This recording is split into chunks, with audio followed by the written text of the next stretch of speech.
En 2003, l'Occident découvre le cinéma sud-coréen avec Memories of Murder de Bong Joon-ho. C'est le deuxième long métrage du réalisateur qui connaîtra la consécration plus tard avec Parasite.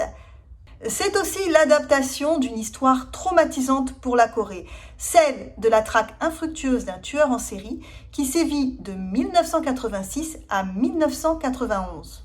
Breaking news, aujourd'hui on sait qui c'est, mais restez jusqu'au bout de la vidéo parce que l'histoire avec un grand H a toujours plus de surprises qu'un film. Hwaseong est une ville rurale tranquille à 60 km de Séoul. Tout s'écroule en 1986 lorsque l'on découvre le corps d'une femme violée et étranglée dans les champs.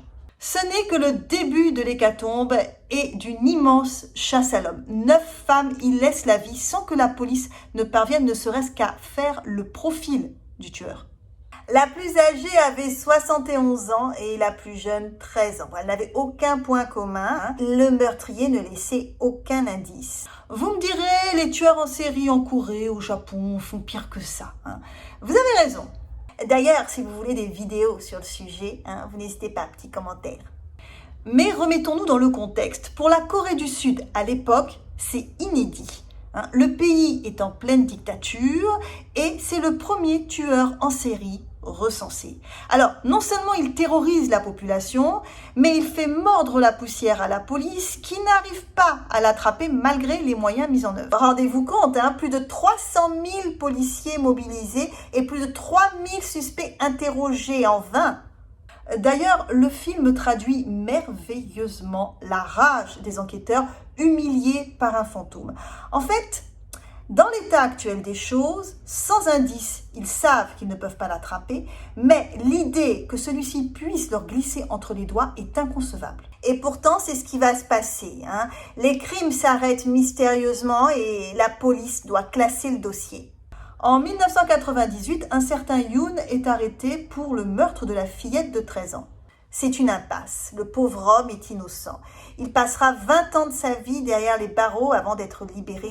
L'histoire risque donc de s'arrêter là. Le tueur de Hwaseong est à 2 doigts de rejoindre celui du Zodiac et Jacques l'Éventreur au panthéon des tueurs en série célèbres. La justice, elle, digère très mal cette défaite. Le dernier plan de Memories of Murder l'exprime bien en fait.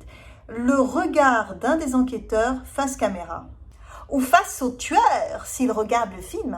Alors le réalisateur en fait lui faisait savoir que c'était pas fini. Oui, parce que les policiers n'ont jamais vraiment classé le dossier.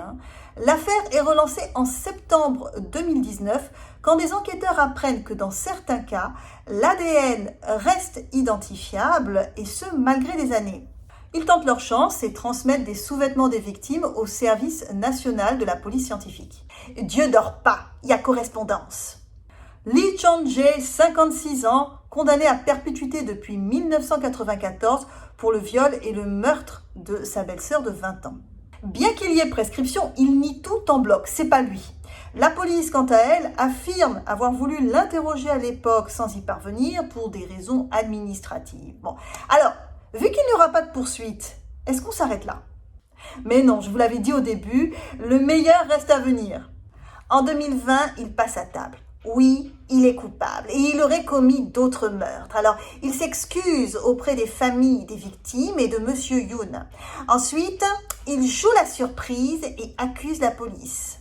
Ah oui, on est loin du mea culpa en larmes. Il pensait se faire attraper beaucoup plus tôt puisqu'il n'a jamais tenté de dissimuler les indices. Et d'ailleurs, pour bien enfoncer le clou, il affirme avoir rencontré à plusieurs reprises des policiers et n'avoir été interrogé que sur son entourage, jamais sur lui. Et ce, malgré le fait qu'il portait la montre d'une de ses victimes. Ça mérite un pouce bleu, ne serait-ce que pour l'insolence du personnage. Lors d'une interview, le réalisateur Bong a réagi à cette nouvelle. Alors, il ne savait pas quel nom mettre sur les sentiments qu'il éprouvait, mais a félicité la police pour avoir tenu bon toutes ces années et avoir retrouvé le coupable. Nous aussi d'ailleurs, on vous fait de gros bisous. Partagez la bonne nouvelle. Je vous aime. Bye.